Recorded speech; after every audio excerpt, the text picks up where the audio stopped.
빈집의 모험. 코난 도일 지음. 1. 살아서 돌아온 홈즈. 로널드 어데어 경이 참으로 이상한 방법으로 살해되어 런던의 전 시민이 겁을 먹은 것은 1894년 봄에 일어난 사건 때문이었다. 그 범죄 사건 자체도 흥미있는 사건이었지만 잇따라 발생한 사건들도 나에게는 한층 놀라운 것이었다. 모험에 가득 찬 나의 일생 중에서도 이 사건에서처럼 놀라움을 맛보게 된 적은 다시 없었다. 3년 전에 홈즈는 스위스 여행 중 범죄왕 모리어티 교수 일당의 습격을 받고 절벽에서 떨어져 행방불명이 되어 있었다. 나는 홈즈가 죽은 것으로 여기고 슬픔 속에 잠겨 있었다. 어데어 경의 살인사건이 일어난 건 그 무렵의 일이었다. 나는 홈즈와 무척 친하게 지냈기 때문에 홈즈의 영향을 받아 범죄에 깊은 관심을 가지게 되었다. 따라서 홈즈가 없어진 뒤에도 세상을 놀래게 한 온갖 사건에 주의를 기울이고 있었다. 그리고 나 자신을 즐기기 위해 홈즈의 방법을 써서 사건을 풀어보려고 시도한 적도 여러 차례였다. 그러나 로널드 어데어 경의 끔찍한 최후처럼 나의 관심을 끈 사건도 없었다. 배심원들은 검시 재판에서 한 사람 내지 몇 사람에 의한 타살이라는 판결을 내렸다. 나는 마차로 환자를 보러 다니면서 하루 내내 추리를 해보았지만 아무리 해도 적당한 실마리를 잡을 수가 없었다. 사건은 다음과 같은 것이었다. 로널드 어데어 경은 오스트레일리아 식민지의 총독 메이누스 백작의 차남이다. 어데어의 어머니는 백내장 수술 때문에 본국에 돌아와서 아들 로널드, 딸 힐다와 함께 런던의 파크 레인 427번지에 살고 있었다. 어데어는 상류사회의 사교계에 드나들고 있었는데 내가 알고 있는 바로는 그는 적도 없고 이렇다 할 나쁜 소행을 저지른 적도 없었다. 조용한 인품이어서 감정에 치우치는 성격이 아니었으므로 그의 생활태도는 모나지 않았다. 그런데 1894년 3월 30일 밤 10시에서 11시 사이에 차분한 청년 귀족이 대단히 이상한 뜻밖의 죽임을 당한 것이다. 어데어는 트럼프를 좋아해서 거의 매일같이 트럼프 놀이를 했어도 자기 목숨을 위태롭게 할 정도의 큰 노름은 하지 않았다. 그는 볼드윈, 캐븐디시, 바가텔 등 새 트럼프 클럽에 드나들고 있었다. 죽던 날은 저녁 식사 뒤에 바가텔 클럽에서 휘스트의 세 판 승부를 했다. 그날 오후에도 같은 클럽에서 같은 게임을 했다. 상대를 한 머레이 씨, 존 하디경, 모런 대령의 증언에 의하면 게임은 역시 그 휘스트였고 어데어 경은 5파운드 정도 잃었다고 했다. 이런 정도의 사실이 사건 직전의 어데어의 행동에 관해서 검시 재판의 심리 결과로 알게 된 것이다. 범행이 있었던 날 밤 어데어 경은 10시 정각에 클럽에서 돌아왔다. 어머니와 누이 동생은 친척을 만나러 나가고 없었다. 식모는 어데어가 거실로 쓰고 있는 3층 정면을 향한 방으로 들어가는 소리를 들었다고 증언했다. 그리고 식모는 그 방의 벽 난로에 불을 뗐는데 잘 타지 않고 그을음만 생기는 바람의 연기를 내보내려고 창문을 활짝 열어놓았다고 했다. 그 뒤 11시 20분, 즉 어머니인 메이누스 부인과 누이 동생인 힐다가 돌아온 시간까지 그 방에서는 아무런 소리도 나지 않았다. 부인은 잠자기 전에 아들을 보려고 3층으로 올라갔다. 방문이 잠겨 있기에 문을 두드리고 소리쳐 불러도 대답이 없었으므로 사람을 불러 방문을 부쉈다. 어데어 경은 테이블 옆에 누워 있었다. 머리는 권총 탄환에 맞아 무참하게 으스러져 있었는데 방 안엔 흉기 같은 것은 아무리 찾아봐도 나타나지 않았다. 테이블 위에는 10파운드짜리 지폐 2장과 은하 금화 합쳐서 17파운드 10실링을 늘어놓은 채였다. 그리고 한 장의 종이에 클럽 친구들의 이름을 쓰고는 그 이름 옆에 숫자를 적어 놓았는데 이건 살해되기 전에 트럼프의 승패를 계산했던 것 같다. 상황을 자세히 조사하면 할수록 사건은 더욱더 복잡해질 뿐이었다. 우선 어데어 경이 안에서 방문을 잠근 이유를 알 수가 없었다. 따라서 그건 범인이 한 짓이며 그 뒤에 창문으로 도망쳤다고도 생각할 수 있었다. 그러나 창문에서 땅바닥까지는 적어도 7m, 바로 밑엔 꽃이 만발해 있는 화단이 있었다. 게다가 화단도 땅바닥까지도 조금도 어질러진 데가 없고 집과 도로 사이에 있는 좁다란 풀밭에도 아무런 흔적이 없었다. 그러므로 자물쇠를 채운 건 어데어 경 자신이라는 얘기가 된다. 그렇다면 어떻게 해서 살해되었을까? 아무런 흔적도 남기지 않고 창문까지 기어오른다는 것은 아무도 할 수 없는 일이다. 창문 사이로 총을 쏘아 한 발에 맞추는 것도 아무리 총 솜씨가 좋다 해도 여간 어려운 일이 아니다. 파크 레인은 사람들이 잘 다니지 않는 도로이고 집에서 베개 못 미친 곳에 마차를 빌려주는 곳이 있다. 그런데 아무도 총소리를 듣지 못했다는 것이다.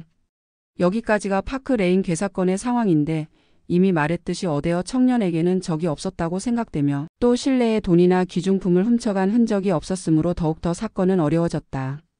저녁 나절 나는 산책 삼아 하이드파크 공원을 지나 6시쯤 파크 레인의 옥스포드가 쪽 끄트머리까지 갔다. 한가한 사람들이 보도 위에 모여서 한결같이 창문을 쳐다보고 있었으므로 내가 찾는 그 집은 쉽사리 알 수 있었다. 사복 형사로 보이는 키가 큰 남자가 자기 의견을 늘어놓고 있는 중이었는데 다른 사람들은 그 남자를 둘러싸고 귀를 기울이고 있었다. 나는 되도록 가까이 가보았으나 그의 의견이 납득이 가지 않아 실망을 느끼고 뒤로 물러났다.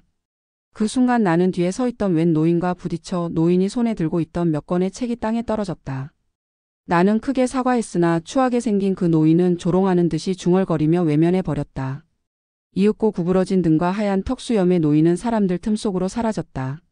나는 파크 레인 427번지를 조사해 보았지만 이 사건의 수수께끼를 풀 단서를 알아내지는 못했다. 짐과 도로 사이에는 위가 나무 울장으로 된 낮은 단뿐인데 높이는 1m 반 정도다. 그러니까 누구나 쉽게 정원으로 들어갈 수 있다는 말이 된다. 그러나 창문은 어떻게 할 수가 없다. 수도관 같은 것이 있어서 아주 날쌘 사람이라면 기어오를 수 있을지도 모르나 그러한 것도 전혀 없었다. 나는 도무지 감이 잡히지 않아 아예 집으로 돌아가 버렸다. 그러나 서재로 돌아와 5분도 못 되어 하녀가 들어와 손님이 왔다고 알렸다. 이게 웬일인가. 손님이란 아까의 그 기묘한 노인이었던 것이다. 노인은 앙상하고 쭈글쭈글한 얼굴을 백발 사이로 드러내 보이며 10권가량의 책을 오른팔에 힘겹게 안고 있었다. 노인은 기묘하게 쉰소리로 말했다. 내가 찾아와서 놀란 모양이구려. 그렇습니다. 하기야 내게도 양심이란 건 있단 말이오. 그래서 당신 뒤를 밟아 살금살금 따라와 보니 이 집으로 들어오지 않겠소? 그래서 잠깐 들러 아깨는 실례를 저질렀지만 결코 무슨 악의가 있었던 건 아니오. 책을 집어준 건 고마웠어. 하고 한마디 하고 싶은 생각이 나서요. 별 일을 한 것도 아닌데 그렇게까지 말씀하지 마십시오. 아닙니다. 나는 이 근처에 처치가 모퉁이에 조그만 책방으로 차려놓고 있습니다. 한번 들려주시면 고맙겠습니다. 보아하니 선생께서도 책을 모으시는 모양이군요. 5권만 더 있으면 책장 2번째 단이 찰 것 같은데 저대로는 이가 빠진 것 같군요. 나는 뒤쪽에 책장을 보려고 고개를 돌렸다. 그리고서 뒤돌아보니 셜록 홈즈가 책상 저쪽에서 빙긋이 웃고 있는 게 아닌가. 나는 일어서서 몇 초 동안 멍청이 홈즈를 쳐다보다가 그냥 기절해 버렸다. 정신을 차려보니 칼라 끝이 풀려 있고 입술에 브랜디의 독한 뒷맛이 남아 있었다. 홈즈는 브랜디 병을 손에 들고 나를 들여다보며 반가운 목소리로 말했다. 와트슨 참 미안하게 됐네. 이렇게까지 자네가 놀랄 줄은 몰랐어. 나는 홈즈의 팔을 붙잡고 외쳤다. 홈즈, 정말로 자넨가? 아니 세상에 자네가 살아있다니. 그 무서운 골짜기 밑에서 어떻게 기어오를 수가 있었나? 서두르지 말게. 복잡한 이야기를 해야 하는데 기분은 좀 어떤가? 말짱해. 그런데 정말로 내 눈을 믿을 수가 없네. 자네가 정말로 이렇게 내 서재에 와서 서 있다니. 나는 다시 한번 홈즈의 옷소매를 붙잡고서 옷 위로 가느다란 근육질의 팔을 만져보았다. 도깨비는 아닌 것 같군. 여보게. 이런 기쁜 일이 또 어디 있겠나? 어서 앉게. 어떻게 살아나왔는지 얘기해 주게. 홈즈와 나는 마주보고 의자에 걸터 앉으며 옛 모습 그대로 담배에 불을 붙였다. 늙은 책방 주인답게 낡은 프로코트를 입고 있었으나 변장용 백발과 헌책은 테이블 위에 쌓아 놓았다.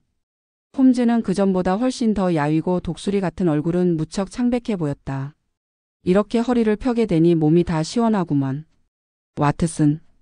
키가 큰 남자가 몇 시간 동안이나 30cm가량 키를 줄여야 한다는 건 쉬운 일이 아니야.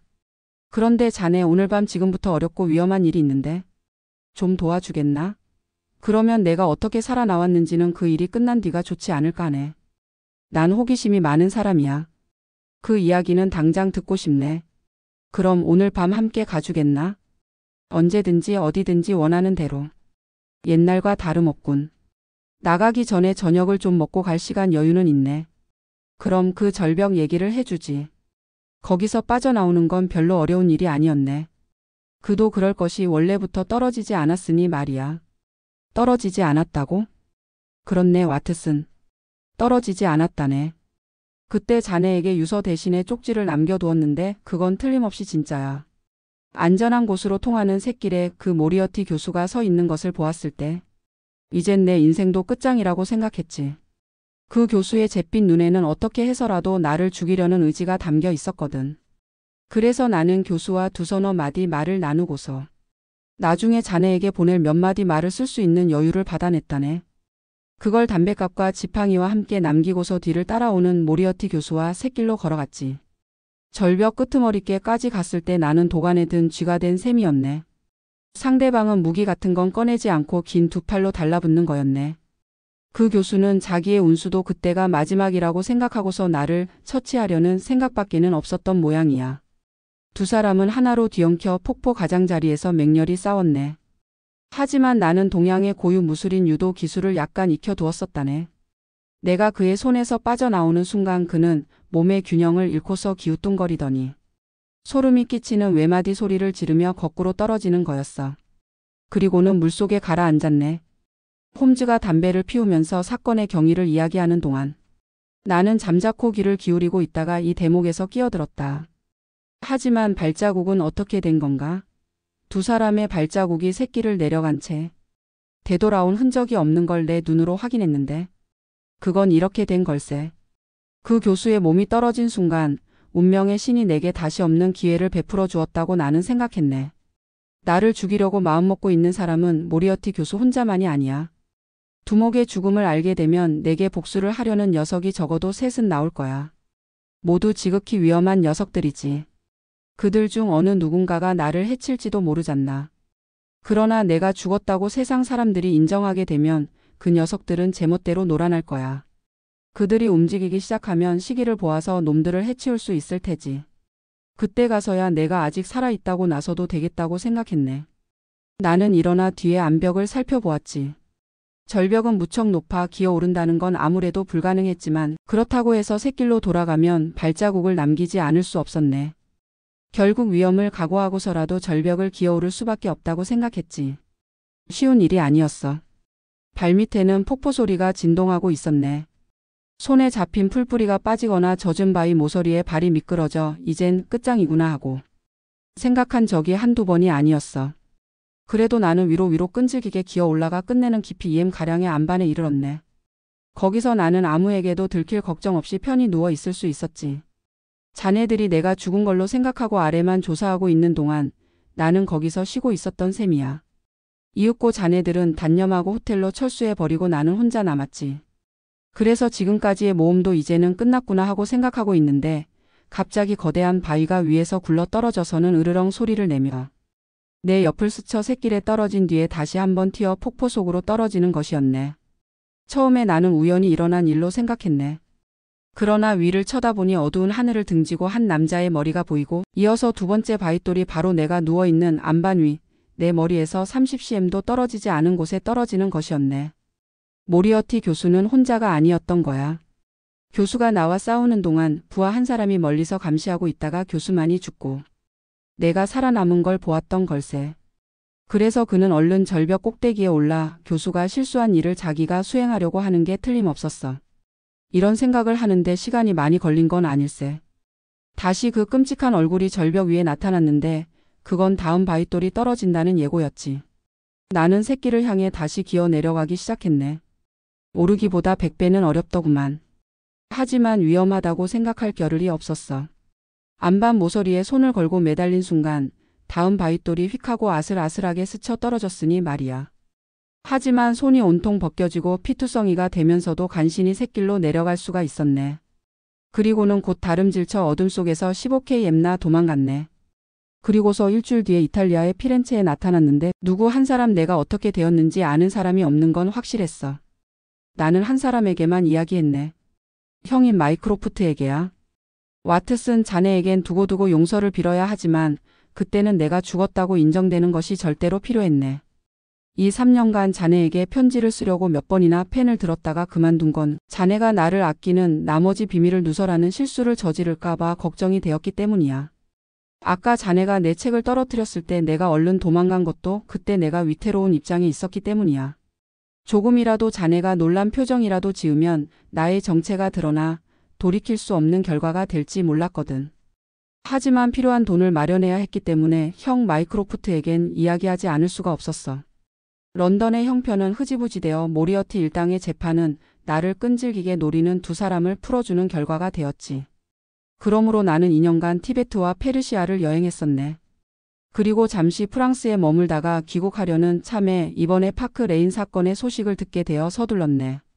이 사건 자체에도 관심이 쏠렸지만 나 개인과도 관련이 있는 것 같이 생각되었기 때문이야. 그런 까닭에 오늘 오후 2시에 그리운 옛방에 돌아와 그리운 옛 친구 와트슨이 있기만 하면 된다고 나는 생각하고 있었네. 나는 이 놀라운 이야기에 귀를 기울였다. 홈즈의 키가 크고 깡마른 모습과 예리하고 민첩한 얼굴이 눈앞에 있지 않았다면 도저히 믿을 수 없는 이야기였다. 홈즈는 이야기를 끝내고 말했다. 그래서 오늘 저녁 지금부터 우리 둘이 할 일이 하나 있는데 이건 정말로 보람 있는 일이야. 좀 더 자세히 말해주게. 밤이 셀 때까지 실컷 보고 듣게 될 거야.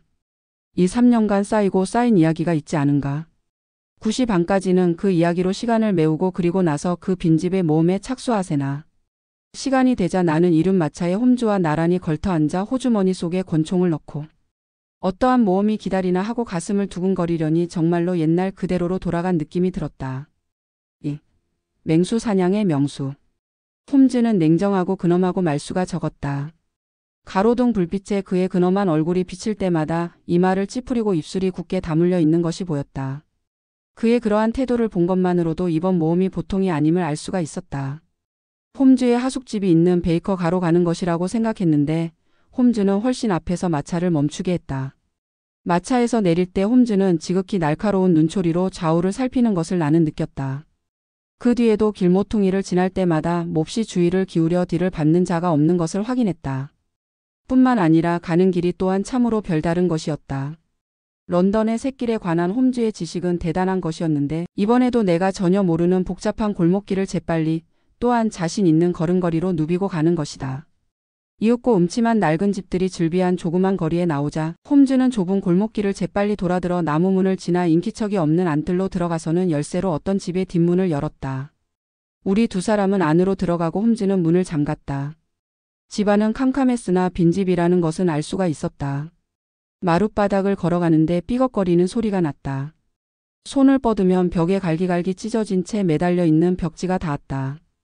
홈즈의 차갑고 여인 손이 내 손목을 잡은 채 기다란 복도로 나를 끌고 갔는데 이윽고 문 위에 채광창이 희미하게 보였다. 여기서 홈즈는 갑자기 오른쪽으로 돌아 우리는 커다랗고 네모진 방에 들어섰다. 구석은 캄캄한데 가운데는 거리에서 비쳐 들어오는 광선으로 어슴푸레하게 밝았다.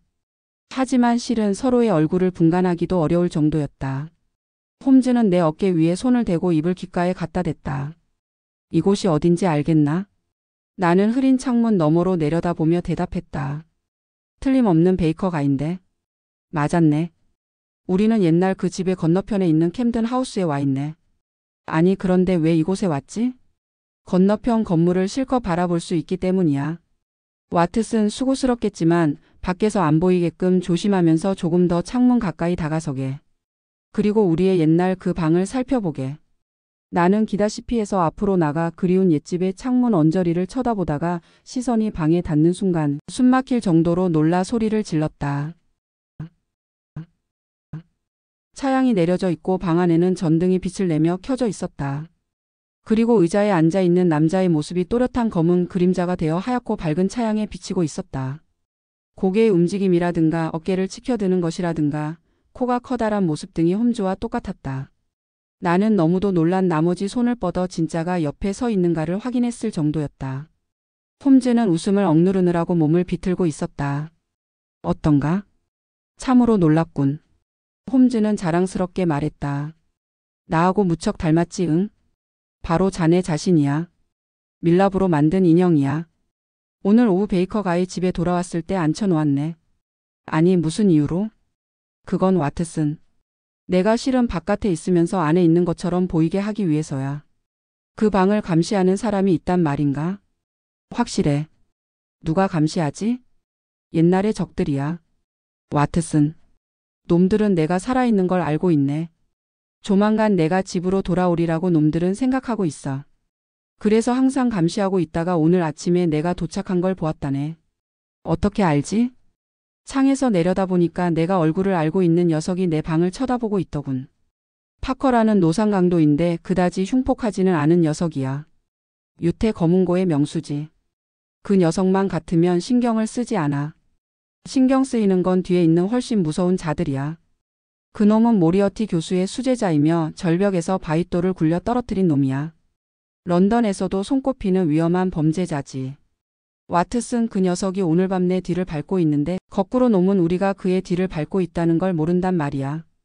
홈즈의 의도는 점점 확실해졌다. 자기를 감시하고 있는 자를 믿기로 해서 우리가 사냥꾼이 되는 것이다. 우리는 어둠 속에 말없이 서서 부산하게 지나다니는 사람들을 지켜보고 있었다. 홈즈는 꼼짝도 하지 않았다.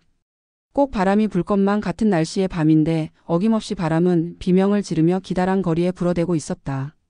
길을 지나가는 사람들은 대개가 윗도리와 옷깃으로 목을 감싸고 있었다. 몇 차례나 아까 지나간 것 같은 통행인을 본 듯하기는 했지만 특히 좀 떨어진 집 입구에서 바람을 피하고 있는 듯한 두 남자가 눈에 띄었다. 홈즈의 주의를 끌어보려고 했으나 그는 안타까운 듯한 조그만 소리를 냈을 뿐 여전히 길거리를 내다보고만 있었다. 때때로 서성거리며 손가락으로 벽을 두드리기도 했다.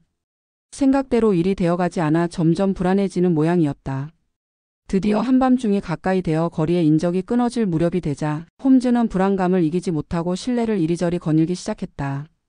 나는 홈즈에게 말을 걸어보려고 생각하고서 문득 건너편 밝은 창문을 쳐다보았는데 아까보다 더욱 놀랍게도 홈즈의 그림자가 움직이고 있는 게 아닌가. 나는 홈즈의 팔을 붙잡고 위를 가리켰다. 아니, 그림자가 움직이잖나. 어느 사이엔가 옆 얼굴이 아니라 등이 이쪽을 향하고 있는 것이었다. 그거야 움직이고 말고 와트슨. 유럽에서 으뜸가는 악한을 속이는데 이 셜록 홈즈가 한눈에 알 수 있는 허수아비를 세워둘 리가 있겠는가. 우리가 이 방에 와서 1시간이 지났지만 그 사이에 하숙집 주인 허드슨 부인이 8번이나 즉 15분마다 저 인형을 움직여주고 있다네. 자기 그림자는 비치지 않도록 하고 말이야. 앗! 홈즈는 흥분한 듯이 소리를 지르며 숨을 죽였다. 머리를 내밀고 온몸이 굳어진 채 신경을 곤두세우고 있는 것이 어슴푸레한 불빛에도 보였다.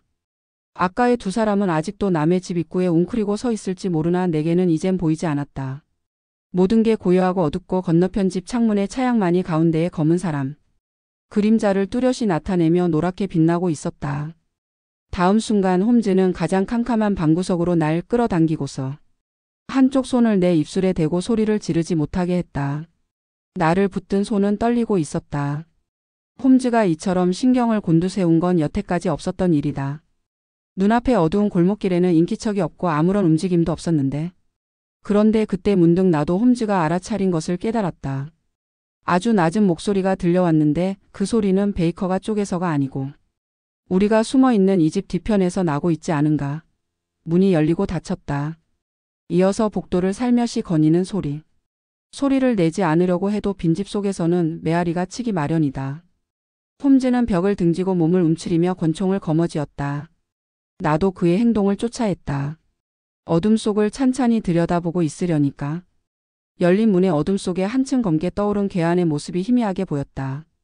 그는 잠시 멈췄다가 이윽고 몸을 낮추고 경계하는 자세로 방 안으로 한 발 한 발 들어왔다. 이 그림자가 3엠 가까이까지 다가왔으므로 나는 방어 태세를 갖추었지만 곧 나는 그쪽이 우리를 아직 눈치채지 못한 것을 알았다. 그는 우리 두 사람의 옆을 지나 창가로 살며시 다가서더니 소리도 내지 않고 창문을 15cm가량 밀어 올렸다. 창문이 열린 곳에서 몸을 움츠렸으므로 거리의 불빛이 이젠 먼지투성이의 유리에 방해받지 않고 정통으로 그의 얼굴을 비추었다.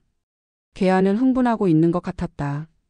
두 눈은 별처럼 반짝이고 얼굴은 경련을 일으키며 움직였다. 뼈만 앙상하게 튀어나온 코와 높이 벗겨진 이마, 굵은 백발이 섞인 콧수염을 기른 중년이 지난 남자였다. 오페라 모자를 눌러쓰고 앞을 열어놓은 외투 밑에 야외복 셔츠에 가슴이 하얗게 보였다.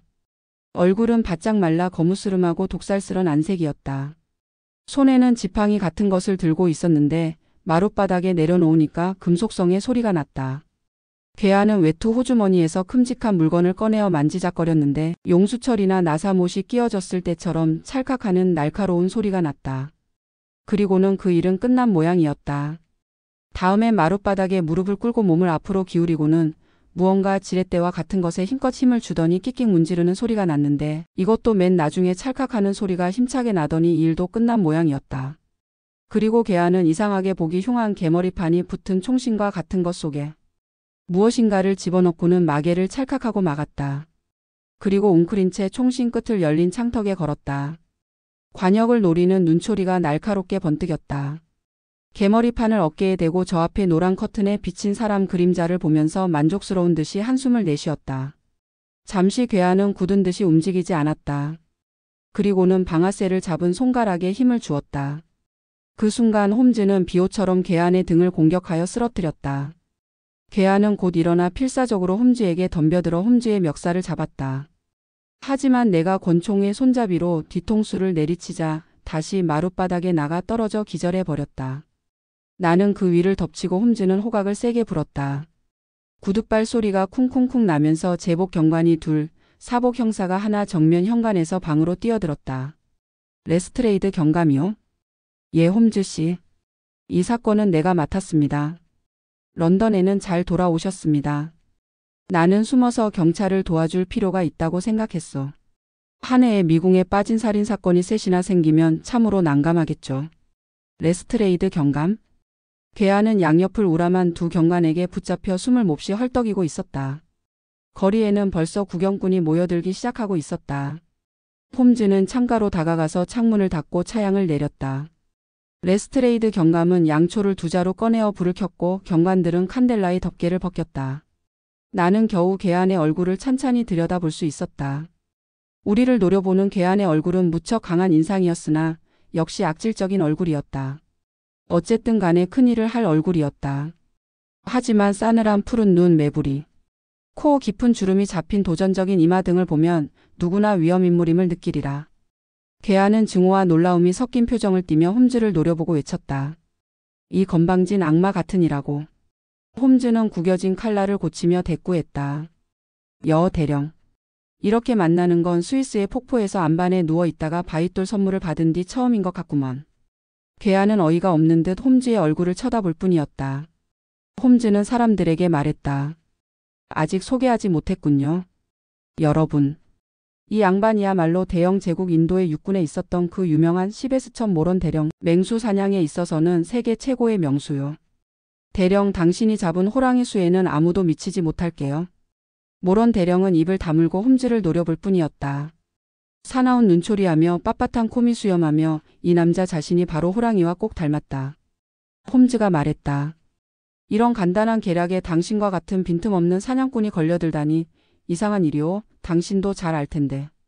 나무 밑에 새끼 양을 매놓고서 총을 들고 호랑이가 미끼에게 덤비는 것을 기다리는 계략 말이오. 말하자면 이 빈집이 나무고 당신은 호랑이인 셈이지. 모론 대령은 으르렁거리며 홈즈에게 덤비려고 했지만 두 경관이 막았다. 홈즈가 말했다. 정직하게 말해서 한 가지 놀란 것이 있어. 당신까지도 이 빈집을 이용하리라곤 나도 예기치 못했어. 거리에서 쏘리라고 생각하고서 레스트레이드 경감과 부하들에게 망보게 했는데 당신이 이곳에 들어온 것 외에는 모두 계획대로 된 셈이요. 모론 대령은 형사 쪽을 향했다. 나를 체포할 정당한 이유가 있는지는 모르겠지만 그렇더라도 이 사람의 조롱을 받고 있을 이유가 없잖소. 내가 법망에 걸려들었다면 모든 걸 어서 법대로 처리해 주시오. 레스트레이드 경감이 말했다. 옳은 말씀이요. 그럼 가봅시다. 홈즈 씨 하실 말씀이라도? 홈즈는 마루에서 고성능 공기총을 집어들고 그 구조를 조사하고 있었다. 무서운 무기야. 소리도 나지 않고 성능 또한 기막히겠군. 나도 알고 있는 폰 헤르더라는 독일의 장님 기사에게 모리어티 교수가 주문하여 만들게 한 총이야. 이런 것이 있다는 소문은 전부터 듣고 있었지만 만져보는 건 처음이군. 레스트레이드 경감 조심해서 맡아주시오. 그리고 이 특제 탄환도 잘 보관할 테니 염려 마십시오. 레스트레이드 경감 일행은 방문 쪽으로 가면서 모론 대령에게 말했다. 할 말이 있소? 무슨 혐의로 이러는 거요? 그것만 듣고 싶소. 무슨 혐의냐고? 그야 물론 셜록 홈즈에 대한 살인 미수 혐의요.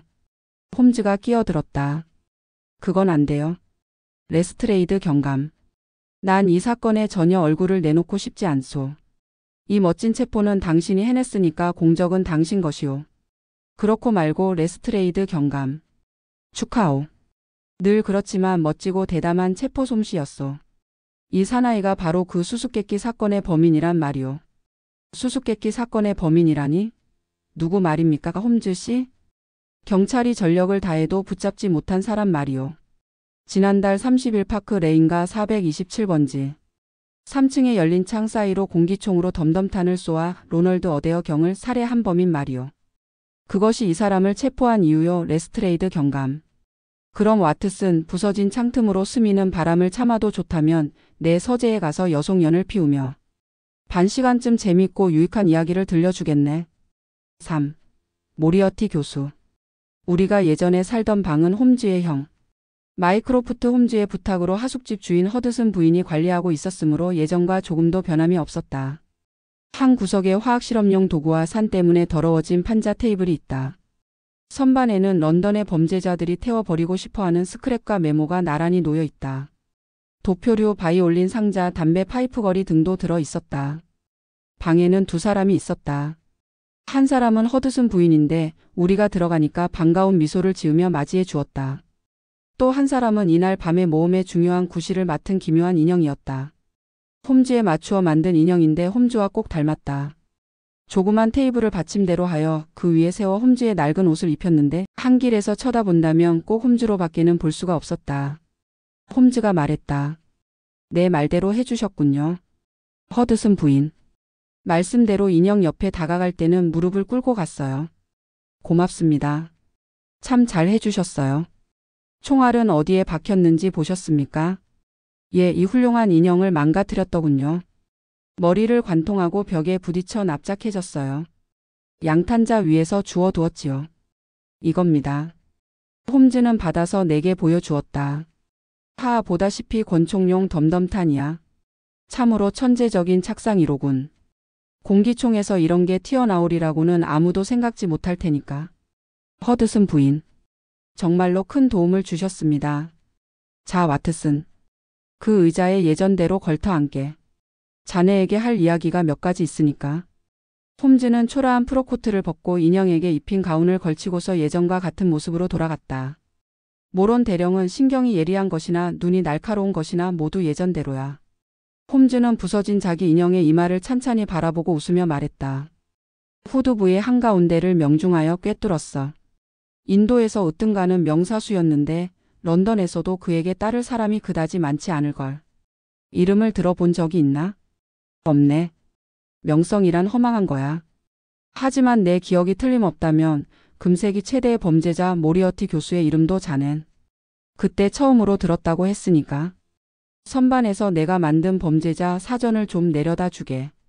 홈즈는 의자에 등을 기대고 여송연에서 구름 같은 연기를 내뿜으며 지루한 듯이 책장을 넘겼다. 홈즈가 스크랩을 내게 건네주기에 나는 스크랩을 읽었다. 시베스천 모론 육군 대령. 태역. 본래는 인도 제1공병대 소속. 아버지는 전 페르시아 공사인 준 남작 오거스터스 모런. 이튼 고교 및 옥스퍼드 대학 출신. 인도의 전쟁에서 공을 세움. 저서 서부 히말라야의 맹수 사냥 밀림의 3개월. 주소 컨듀이카.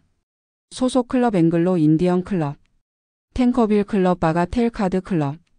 빈칸에는 홈즈의 필적으로 런던의 제2의 위험 인물이라고 기입되어 있었다. 나는 책을 홈즈에게 돌려주면서 말했다.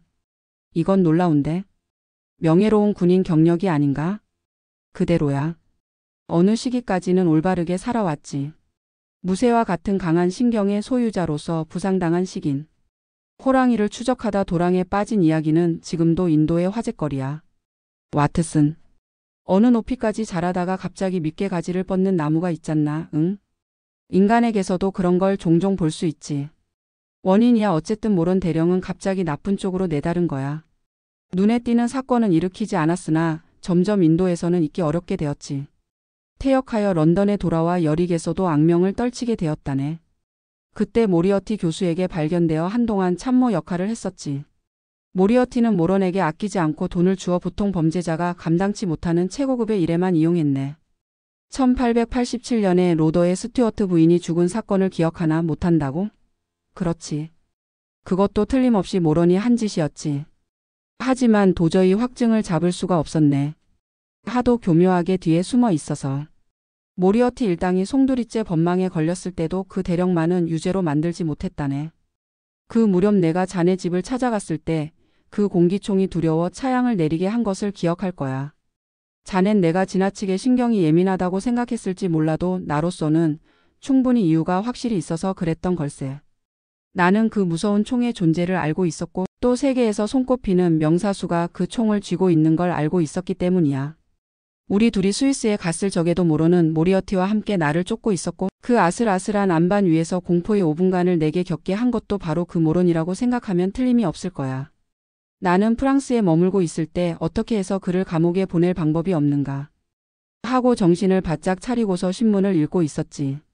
그가 런던에서 판을 치고 있는 동안엔 나도 마음을 놓을 수가 없으니 말이야. 그때 바로 이번 로널드 어데어 경 사건이 터진 거야.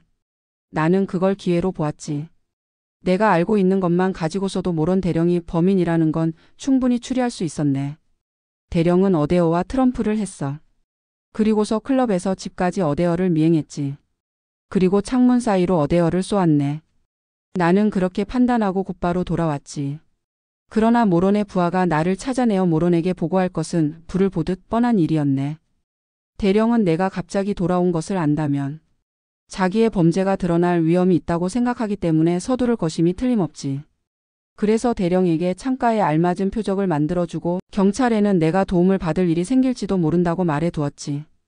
그리고서 나는 감시하기에 알맞은 장소에 진을 친 셈이었는데 상대가 같은 장소를 공격에 이용하리라고는 꿈에도 생각지 못했어. 자, 와트슨, 아직 설명이 모자란 데가 있나? 있지. 모론 대령이 로널드 어데어 경을 죽인 동기를 아직 밝혀주지 않았네. 아, 와트슨. 그 동기는 지금 알고 있는 증거에서 추리할 수 있을 뿐이야. 하지만 지금까지 알려진 사실을 설명하는 건 어렵지 않아. 모론 대령과 어데어 청년이 한편이 되어 상당한 돈을 딴 건 증언에 나와 있네. 그런데 모론이 속임수를 쓴 것이 틀림없어. 사건 당일 어데어가 모론의 속임수를 알아차린 것 같아. 어데어는 아마 모론이 요란을 떨지 않고 살짝 그 클럽에서 탈퇴하고 다시는 속임수를 쓰지 않는다고 약속하지 않으면 죄다 불어버리겠다고 모론에게 강경히 말했을지도 모르지. 어데어와 같은 젊은이가 나이 많은 유명한 인물의 비밀을 폭로하여 사회에서 매장시킨다는 건 쉽게 생각할 수 있는 일이 아니야. 아마 지금 말한 것처럼 어데어는 모론에게 심한 말을 했을 거야. 모론은 사기 트럼프의 수입으로 살고 있으니까 클럽에서 쫓겨나면 파멸하는 거지. 그래서 어데어를 죽인 것인데 그때 그 청년은 자기 편의 속임수로 이득을 볼 수는 없다고 생각하고 자기가 물어줄 금액을 계산하고 있는 중이었어. 열쇠를 채운 건 어머니나 누이 동생이 캐물을까봐 그런 건데 대강 그렇게 된 게 아닐까? 그게 틀림없겠군. 맞는지 안 맞는지는 재판에서 밝혀지겠지. 어느 쪽이든 모론 대령이 우리를 괴롭히는 일은 앞으로 없을 것이고 폰 헤르더의 유명한 공기총은 런던 경시청의 진열장을 장식하게 될 것이네. 그래서 셜록 홈즈는 런던에서 일어나는 온갖 사건을 다시 안심하고 연구할 수 있단 말이지. 끝. 시청해 주셔서 감사합니다. 구독, 좋아요. 끝.